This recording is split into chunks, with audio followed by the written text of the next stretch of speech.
Student, आज का topic है sequence and series. Class 11th का चैप्टर नंबर 9 है। क्लास 11th, ठीक है, चैप्टर 9 है और चैप्टर का नाम है सीक्वेंस एंड सीरीज। तो क्वेश्चन सोल्यूशन करने से पहले हम इसके कुछ कंसेप्ट जानेंगे। कंसेप्ट जानने के बाद हम क्वेश्चन का सोल्यूशन करेंगे। तो फ्रेंड्स, आइए पहले हम क्या करते हैं, इसका कंसेप्ट हम जानते हैं कि उसके बाद हम क्वेश्चन सोल्यूशन करेंगे। ठीक है, हम पहले जानेंगे कि सीक्वेंस क्या है, व्हाट इज सीक्वेंस। ठीक है ना, सीक्वेंस, जो सीक्वेंस है, सीक्वेंस वास्तव में होता क्या है। तो सीक्वेंस क्या होता है, तो सीक्वेंस जो है संख्याओं का एक निश्चित पैटर्न में, ठीक है ना, एक निश्चित एक डिफिनिट ऑर्डर में सजावट होता है। संख्याओं का एक डिफिनिट ऑर्डर में सजावट जो होता है उसको हम सीक्वेंस बोलते हैं। दुनिया का कोई भी संख्या जिसका एक डिफिनिट पैटर्न हो, डिफिनिट ऑर्डर हो, वो सारे के सारे सीक्वेंस है। ठीक है, तो इसको हम इंग्लिश में डिफाइन ऐसे कर सकते हैं, the number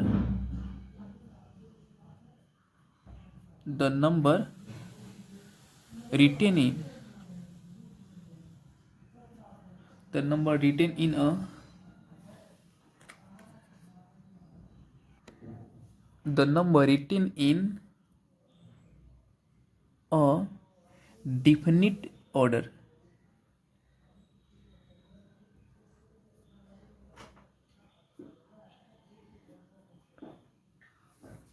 called are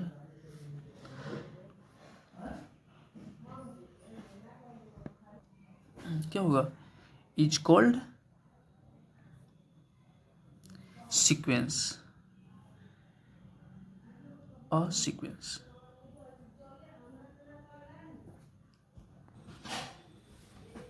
the number written in a definite order is called a sequence. ठीक है ना, यानी वैसी संख्या है जो एक डेफिनिट ऑर्डर में सजे हो, उसको क्या बोलते हैं, सीक्वेंस से बोलते हैं। इसको एक एग्जाम्पल के तौर पे हम समझ सकते हैं। जैसे देखिए 1 2 3 4 5 6 ऐसा दिया गया है। ये जो संख्या दिया गया है 1 से 6 तक, ये क्या है, एक डिफिनिट ऑर्डर में है। डिफिनिट ऑर्डर करने का मतलब है कि इसका एक निश्चित एक ऑर्डर में है। जैसे अगर 1 और 2 है, ठीक है ना, तो 1 और 2 के बीच डिफरेंट कितना है, तो 1 का डिफरेंट है। 2 और 3 के बीच डिफरेंट कितना है, 1 का डिफरेंट है। प्रत्येक के बीच हम देख रहे हैं ना 1 का डिफरेंट है। तो क्या एक इसका डिफिनिट ऑर्डर है। तो जब डिफिनिट ऑर्डर है तो इस संख्या क्या हो जाएगा, हमारा एक सीक्वेंस में हो जाएगा। क्या कहलाएगा, एक सीक्वेंस कहलाएगा, एक सीक्वेंस कहलाएगा। ठीक है, उसी प्रकार एक हम दूसरा एग्जाम्पल लेते हैं। जैसे में 2 4 6 8 10 एंड 12, इसमें भी हम देख रहे हैं कि प्रत्येक लगातार दो संख्या है। प्रत्येक जो दो संख्या है, अगर देख रहे हैं, जैसे 2 और 4 को लेते हैं तो इसमें कितना का अंतर है, तो 2 का अंतर है। 2 और 4 6 लेते हैं, इसको कितना अंतर है, 2 का अंतर है। 6 और 8 लेते हैं, इसमें भी 2 का अंतर है। प्रत्येक के बीच क्या है, 2 का डिफरेंट है। ठीक है, तो कहने का अर्थ है, इसका अर्थ है कि ये संख्या एक निश्चित पैटर्न में एक डिफिनिट ऑर्डर में सजे हुए हैं, इसलिए क्या है, ये हमारा एक सीक्वेंस है। एक तीसरा एग्जाम्पल लेते हैं। तीसरा एग्जाम्पल जैसे 5 10 15 20 25 30। ठीक है, इसमें हम देखते हैं कि प्रत्येक के बीच में कितना का, 5 का अंतर है। 5 का अंतर है ना, 5 का, प्रत्येक के बीच में 5 का अंतर है। ठीक है, तो इस संख्याओं का जो सजावट क्या है, एक डिफिनिट पैटर्न में, एक डिफिनिट ऑर्डर में है।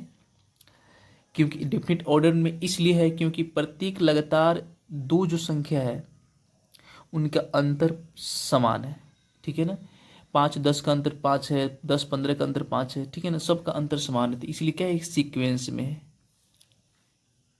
एक एक डिफिनिट ऑर्डर में है, इसलिए हमारा क्या कहलाएंगे, एक सीक्वेंस कहलाएंगे।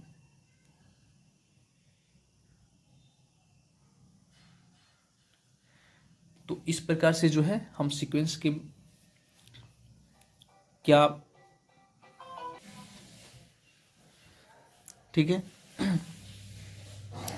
तो हम देख रहे हैं ना कि प्रत्येक के बीच समान अंतर है, तो हमारा क्या है, एक सीक्वेंस कहलाएगा, एक डिफिनिट ऑर्डर में कहलाएगा। अब हम जानेंगे कि जो सीक्वेंस होता है, जो सीक्वेंस एक नंबर जो होता है वो किस फॉर्म में होता है, ठीक है।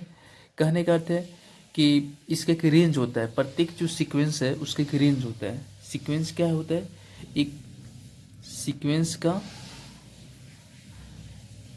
का एक रेंज होता है, एक इसका रेंज होता है।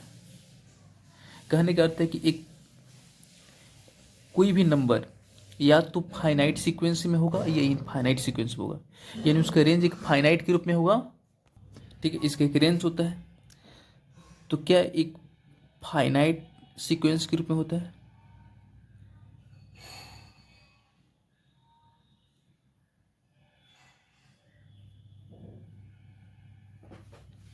या इनफाइनाइट सीक्वेंस,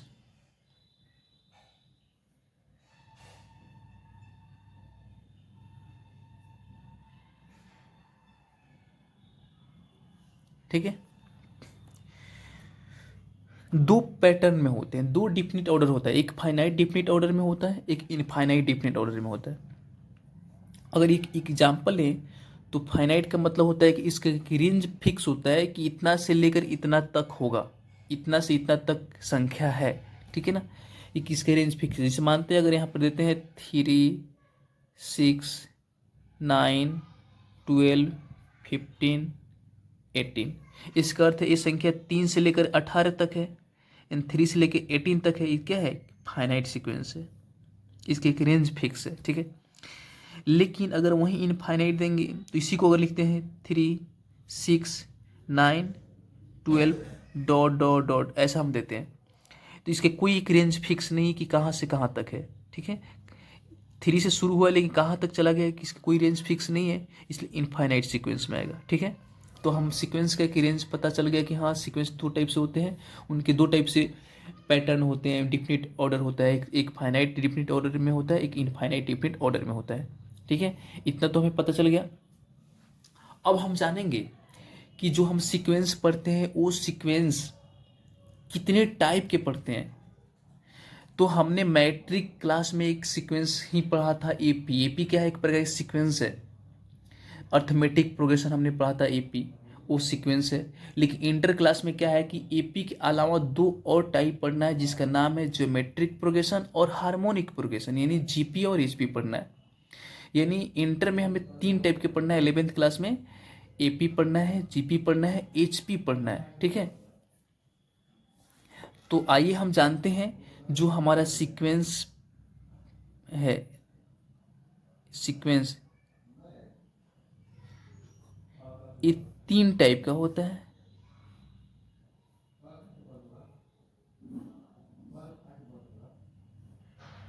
ये तीन टाइप का होता है। एक होता है एपी, दूसरा होता है जीपी, और तीसरा होता है एचपी, ठीक है ना।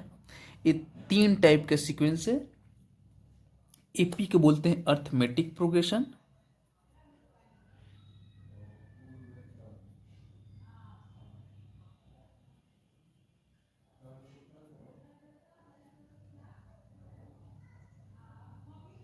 ठीक है। जीपी को बोलते हैं जियोमेट्रिक प्रोग्रेशन,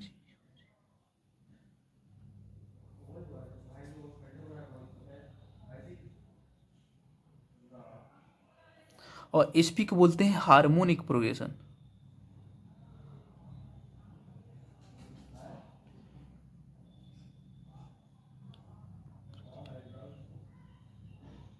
ठीक है। ये तीन टाइप का प्रोग्रेशन हमें पढ़ना है, arithmetic progression, geometric progression, harmonic progression, ठीक है। और इसके बारे में हमें डिटेल जानकारी लेना है कि अर्थमेटिक प्रोग्रेशन क्या होता है, ज्योमेट्रिक प्रोग्रेशन क्या होता है, हार्मोनिक प्रोग्रेशन क्या होता है। अगर ये तीन चीज़ का हम कंसेप्ट जान जाते हैं तो हमारा इंटर का 11th का जो हमारा सीक्वेंस एंड सीरीज है, सारे के सारे जो है ऑल क्वेश्चन का सॉल्यूशन हम कर लेंगे। इस तीनों का कंसेप्ट अगर पढ़ लिए तो टोटल डिटेल कंसेप्ट। अभी तो हमने सिर्फ सीक्वेंस के बारे में जाना है, सीक्वेंस क्या होता है, एक सीक्वेंस को डिफाइन किया है थोड़ा, लेकिन वो सीक्वेंस की जो टाइप है वो टाइप के बारे में अभी उस टाइप में हम प्रवेश नहीं किए हैं। तो पहला टाइप क्या है, एपी है। एपी का टोटल कंसेप्ट हम जानेंगे, उसके बाद हम जीपी का जानेंगे, तब एचपी का जानेंगे। तो हल्का हल्का सब में से पहले हिंट्स जानते हैं, एपी, उसके बाद जीपी, उसके बाद एचपी। ठीक है, तो चलते हैं, पहले हम एपी पर चलेंगे। देखिए, अगर हम एपी का कुछ डिफाइन करना चाहें इंग्लिश में तो इस तरीके से हम डिफाइन कर सकते हैं। If the different between two consecutive term in is same then the sequence is called an AP. यानी कहने का अर्थ है कि कोई सीक्वेंस दिया हुआ है, ठीक है ना, अगर सीक्वेंस में प्रत्येक दो पदों के बीच का अगर अंतर समान है तो वो सीक्वेंस जो है एपी में कहलाता है। यानी लगातार जो पद दिए हैं तो लगातार दो पदों का अंतर अगर समान है तो वो सीक्वेंस हमारे एपी में कहलाएगा। इसको एग्जाम्पल के तौर पे हम समझ सकते हैं। जैसे में अगर हम एग्जाम्पल में लेते हैं 2 4 6 8 10 12, हम इतना ही लेते हैं। हम यहाँ देखते हैं कि प्रत्येक के बीच कितना डिफरेंट है। 2 और 4 के बीच डिफरेंट कितना है, तो 2 का है। 4 और 6 के बीच फिर 2 का है। 6 और 8 के बीच 2 का है। और 8 10 के बीच 2, 10 और 12 के बीच 2। प्रत्येक में क्या है, प्रत्येक लगातार दो संख्याओं दो पदों के बीच का अंतर सेम है, तो डिफरेंट सेम है। क्या है, डिफरेंट सेम है। डिफरेंस क्या है, सेम है। डिफरेंस सेम है तो ये नंबर क्या कहलाएंगे, हमारा एपी में कहलाएगा। ये जो संख्या दिया हुआ है एपी में कहलाएगा। कैसा सीक्वेंस है, तो एपी में कहलाएगा। ठीक है, तो इस तरीके से जो है। अच्छा, एक हम दूसरा एग्जाम्पल लेते हैं। दूसरा एग्जाम्पल जैसे हम लेते हैं 5 10 15 20 25। ठीक है, इसमें भी हम देख रहे हैं प्रत्येक के बीच डिफरेंट कितना है, डिफरेंट 5 है। प्रत्येक के बीच डिफरेंट 5 है। डिफरेंट सेम, ये भी क्या कहलाएगा, हमारा एपी में आएगा।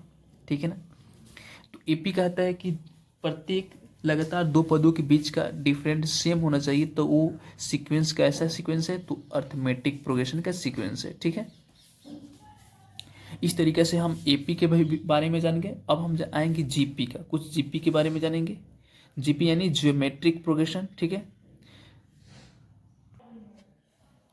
यहाँ देखिए जीपी का ज्योमेट्रिक प्रोग्रेशन, इसका हिंदी होता है गुणात्मक परिवर्तन, गुणात्मक श्रेणी। ठीक है ना, ज्योमेट्रिक प्रोग्रेशन का मतलब गुणात्मक प्रोग्रेशन। ठीक है, if the ratio of any two consecutive term in a sequence is same then that sequence is called GP. यानी कह रहा है कि ऐसे सीक्वेंस, कोई अगर सीक्वेंस दिया हुआ है और सीक्वेंस में दो लगातार पदों के बीच, प्रत्येक दो लगातार अगर टर्म है, पद है, उनका अगर रेशियो सेम है तो वो सीक्वेंस हमारा ज्योमेट्रिक प्रोग्रेशन में कहलाएगा। इसको हम एक एग्जाम्पल के तौर से समझ सकते हैं। जैसे अगर हम लेते हैं एक एग्जाम्पल 2 4 8 16 32 64। यहाँ हम देखते हैं कि दो लगातार पद 2 4 लेंगे या 4 8 लेंगे या 8 16 लेंगे या 16 32 लेंगे या 32 64 लेंगे। प्रत्येक के बीच हम देख रहे हैं ना रेशियो समान आएगा। जैसे में 4 और 2 का रेशियो, 2 2 जा 4 यानी 2 आएगा। 8 और 4 का रेशियो देंगे, 8 2 जा 4 2 आएगा।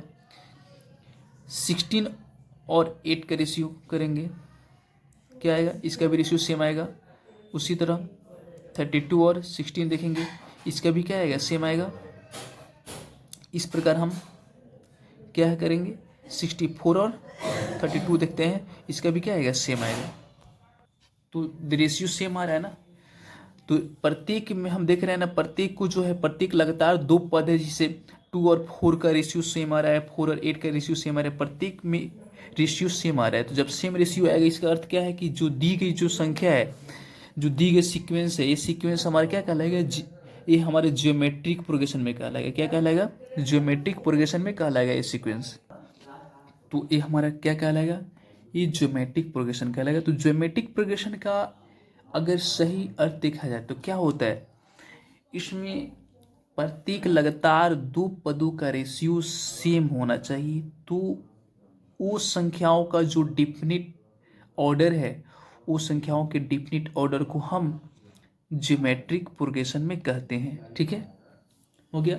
अब हम जानेंगे हार्मोनिक प्रोग्रेशन। ठीक है, हार्मोनिक प्रोग्रेशन जानेंगे। हार्मोनिक प्रोग्रेशन क्या होता है, तो हार्मोनिक प्रोग्रेशन का एक ही सेंस होता है कि कोई भी संख्या अगर उसका रेसिप्रोकल ज्योमेट्रिक प्रोग्रेशन अगर एपी में आता है, कोई भी सीक्वेंस है, अगर उसका हम रेसिप्रोकल करते हैं, तो अगर वो रेसिप्रोकल करने पर वो सीक्वेंस अगर एपी में आ जाता है, तो जो दी गई जो संख्या, जो दी गई सीक्वेंस है, वो सीक्वेंस हार्मोनिक प्रोग्रेशन कहलाएगा। इसको एक एग्जांपल के तौर पे हम समझ सकते हैं। सबसे पहले इसको हम एक इंग्लिश में डिफाइन करते हैं, उसके बाद इसका एक एग्जांपल लेंगे और एग्जांपल से हम समझेंगे कि हार्मोनिक प्रोग्रेशन है कि नहीं है। हार्मोनिक प्रोग्रेशन, हार्मोनिक प्रोग्रेशन को इंग्लिश में डिफाइन कैसे किया गया है, तो if the reciprocal of the terms are in AP then it is called harmonic progression. ठीक है, कहने का सेंस क्या है कि कोई भी सीक्वेंस दिया गया है, अगर उसका रेसिप्रोकल करने पर वह एपी में आता है, तो जो दी गई सीक्वेंस है वो हमारा हार्मोनिक प्रोग्रेशन कहलाएगा। ठीक है, इसको एग्जाम्पल के तौर पे समझेंगे हम। जैसे एग्जाम्पल हम लेते हैं 8 1/8, ठीक है, 1/16, 1/32, ये थोड़ा सा गलती हो गया। ठीक है, एपी में नहीं है। ऐसा एग्जाम्पल लेंगे, जैसे 1 में 1 लेते हैं, 1/4, ठीक है, 1/7, 1/10 और 1 यहाँ पे 1 हम 7 लेते हैं, 1/10, 1/13, 1/16। ठीक है, इतना हमने लिया संख्या। एक 1 लिया, 1/4 लिया, 1/7, 1/10, 1/13, 1/16। ठीक है, एक हमने क्या किया, एक एग्जाम्पल के तौर पे लिया इसको। और ये हमारे ये भी एक प्रकार के सीक्वेंस है, ये भी एक प्रकार क्या है, एक सीक्वेंस है। लेकिन हम देखते हैं कि अगर इसका रेसिप्रोकल हम निकाल लें, इसका क्या करते हैं, इसका हम रेसिप्रोकल अगर निकालना है, यहाँ पे इसका रेसिप्रोकल निकालें। ठीक है, तो रेसिप्रोकल करने पे 1 का रेसिप्रोकल 1 ही होगा, 1/4 का 4 हो जाएगा, यहाँ पे 1/3 नहीं होगा। ठीक है, 1 हो जाएगा, 1/4 का 4 हो जाएगा, 1/7 का कितना हो जाएगा, 7 हो जाएगा, 1/10 का 10 हो जाएगा, 1/13 का सिर्फ 13 हो जाएगा। रेसिप्रोकल मतलब क्या होता है, उसको उलट देना है। अगर 1/4 है तो 4 हो जाएगा, आप 4 है तो 1/4 हो जाएगा। रेसिप्रोकल का मतलब क्या होता है, संख्या को उलट देना। ठीक है, और 1/13 को उलट देंगे तो 13 हो जाएगा, 1/16 को उलट देंगे तो क्या हो जाएगा, 16 हो जाएगा। अब हम ये देख रहे हैं कि 1, 4, 7, 10, 13, 16 ये सब के सब क्या है, ये देखा जाए तो ये हमारा किस पैटर्न में है, तो एपी पैटर्न में, अर्थमेटिक प्रोग्रेशन में है कि नहीं।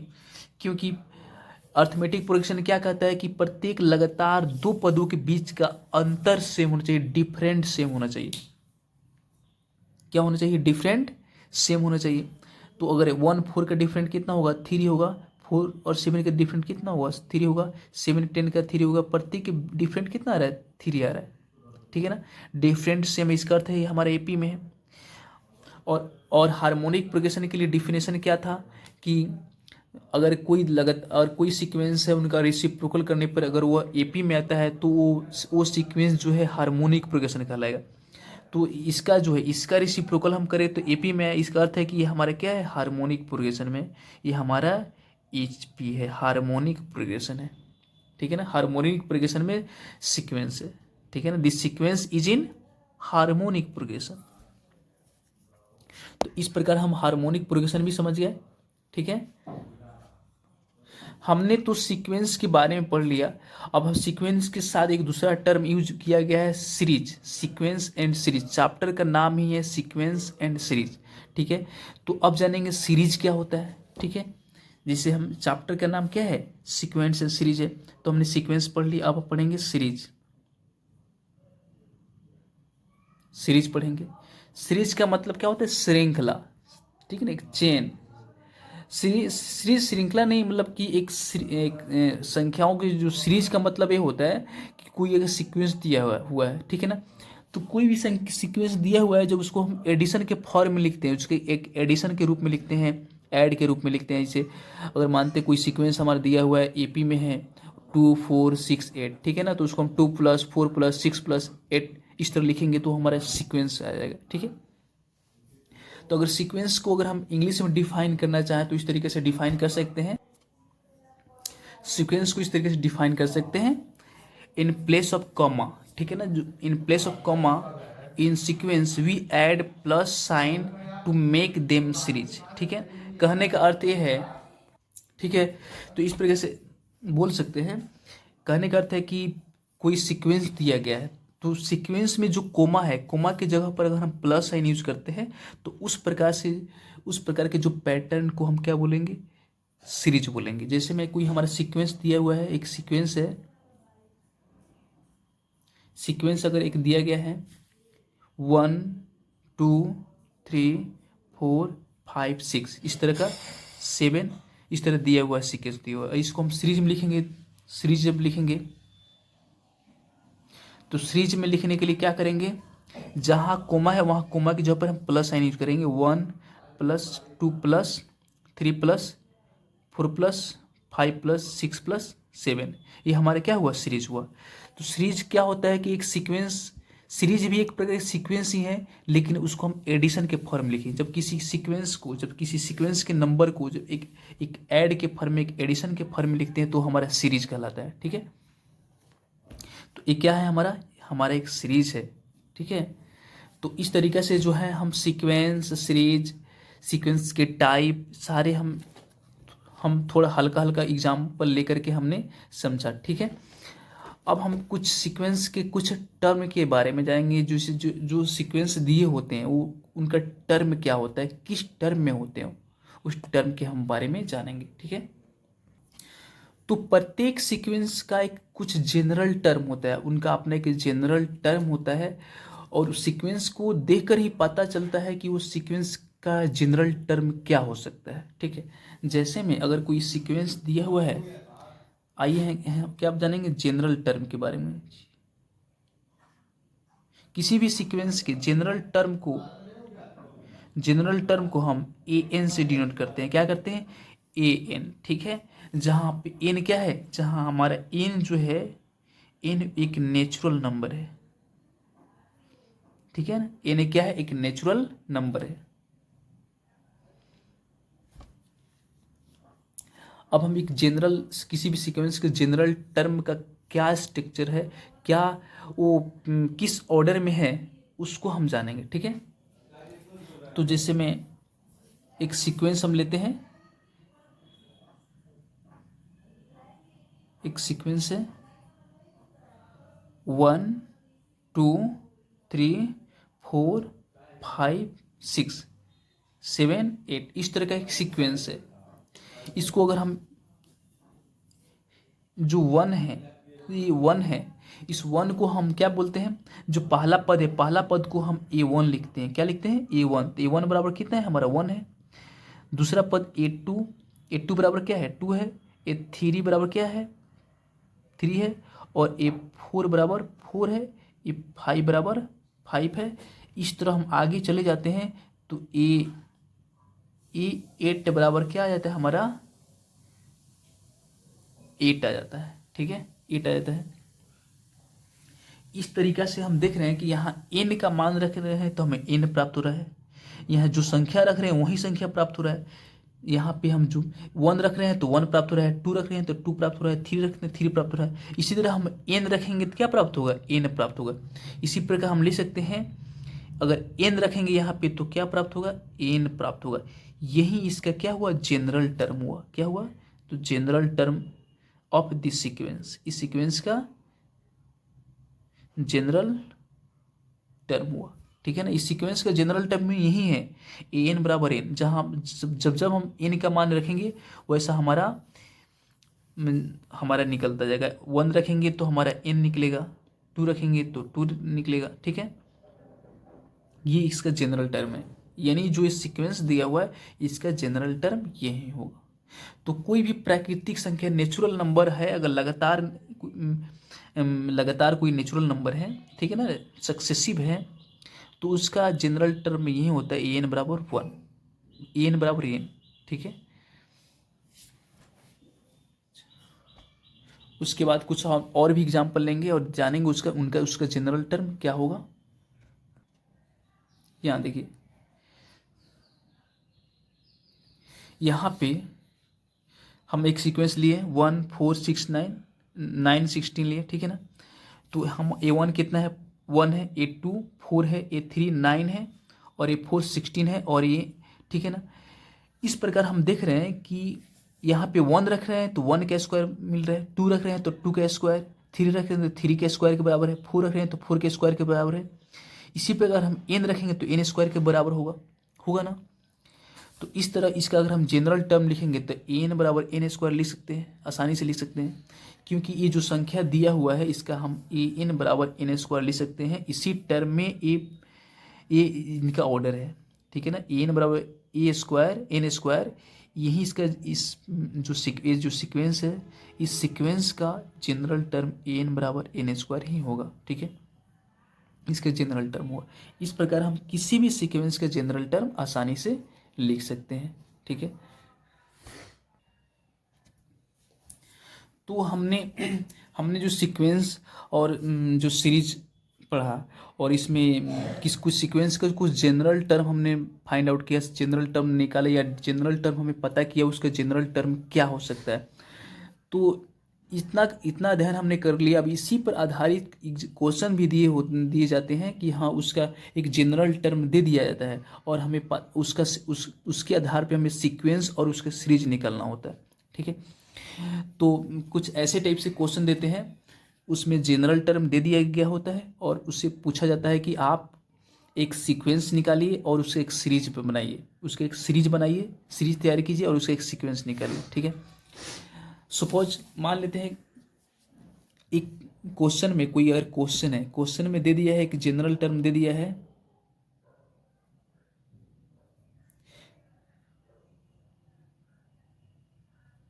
जनरल टर्म दे दिया गया है an बराबर 2n, इस तरह का जनरल टर्म दे दिया गया, लिखा गया है, और पूछ रहा है right it's sequence and the right it's series, right it's sequence and right it's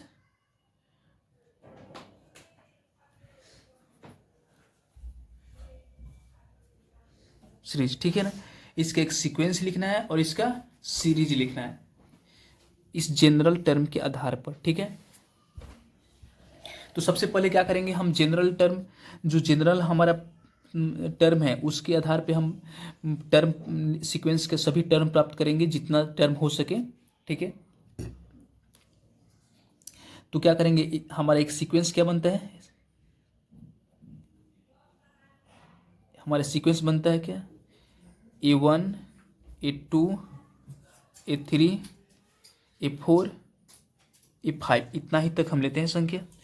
इसका एक हम सीक्वेंस, ये हमारा सीक्वेंस हुआ। लेकिन अब A1 A2 A3 A4 A5 के जगह पर कौन कौन संख्या आएंगे वो हमारे इस जनरल टर्म से पता चलेगा। ठीक है, ठीक है। तो ये हमारे जो A1 A2 A3 A4 A5 जो दिया गया है, क्या करेंगे हम, जनरल जो टर्म an बराबर 2n है, इसकी जगह पर हम अगर A1 करते हैं, A1, तो A1 सबसे पहले यहाँ फार्मूला लिख देंगे। यहाँ पे क्या लिखेंगे हम, यहाँ पे सूत्र क्या है, an बराबर 2n सूत्र है। ठीक है ना। तो अगर हम A1 रखते हैं तो 2 की जगह पर क्या रखेंगे, 1, 2 इंटू 1 2 होगा। अगर हम A2 करते हैं तो 2 इंटू 2 क्या हो जाएगा, 4 हो जाएगा।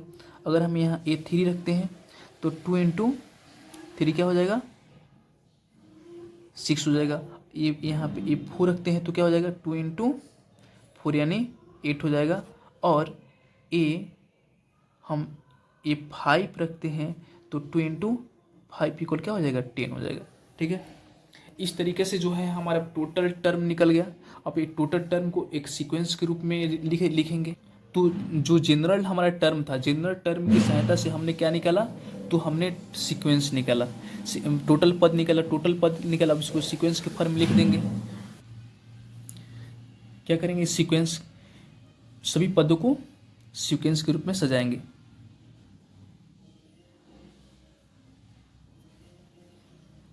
पहला पद क्या था, तो 2, दूसरा पद 4 6 8, इसी तरह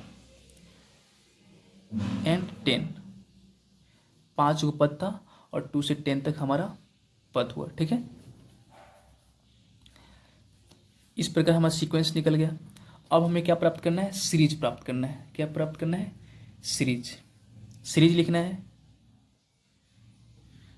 तो जो सीक्वेंस है, तो सीक्वेंस की में जो कोमा यूज किया गया है, कोमा के बदले हम प्लस यूज कर देंगे तो हमारा सीरीज निकल जाएगा। इसको सीरीज के रूप में कैसे लिख सकते हैं, तो 2 प्लस 4 प्लस 6 प्लस 8 प्लस 10, ये हमारा सीरीज हो गया। इस तरीक़ा से जो है, अगर कोई भी सीक्वेंस में, अगर क्वेश्चन में अगर जनरल टर्म दिया रहे तो आसानी से उसका सीक्वेंस और हम सीरीज निकाल सकते हैं। ठीक है, और एक दूसरी तरीका है, एक सीरीज, एक सिग्मा नोटेशन के थ्रू भी हम जो है सीरीज को लिख सकते हैं।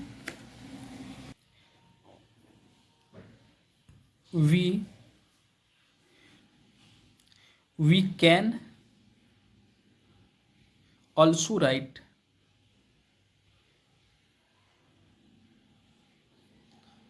all the series in sigma notation।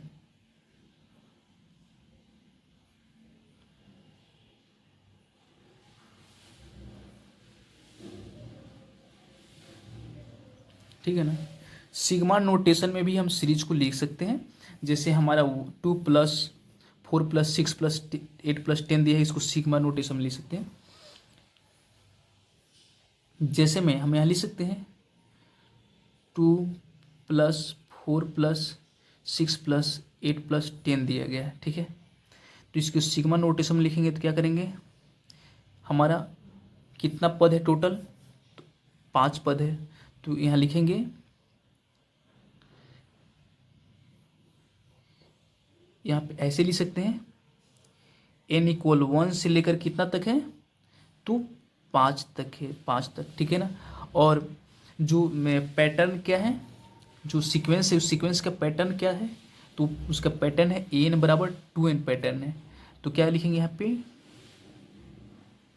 2n दे देंगे। ठीक है, इस तरीके से हम सिग्मा नोटेशन लिख सकते हैं। एक और एग्जांपल लेंगे हम, जैसे में कोई हमारा सीरीज दिया हुआ है 1 plus 2 plus 3 plus 4 plus 5 plus 6 plus 7, इस तरह दिया गया है। इसको सिग्मा नोटेशन में आसानी से लिख सकते हैं। ऐसे लिखेंगे n इक्वल 1 से लेकर के 7 तक। ठीक है ना। और इसका हम जनरल टर्म देखेंगे, इसका जनरल टर्म क्या होता है, तो n बराबर n होता है। इसका सिर्फ जनरल टर्म क्या हो जाएगा, तो n हो जाएगा इसके जनरल टर्म। ठीक है, इस तरीके से सिग्मा नोटेशन में लिख सकते हैं। एक और एग्जांपल लेते हैं,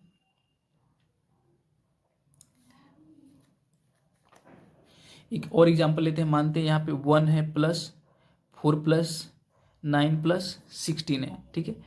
इसको हम सिग्मा नोटेशन में लिखना है, तो इसका सिग्मा, इसको जो अगर इसको सिग्मा नोटेशन में लिखना चाहें तो ऐसे लिख सकते हैं। यहाँ पे क्या करेंगे, सिग्मा यूज करेंगे।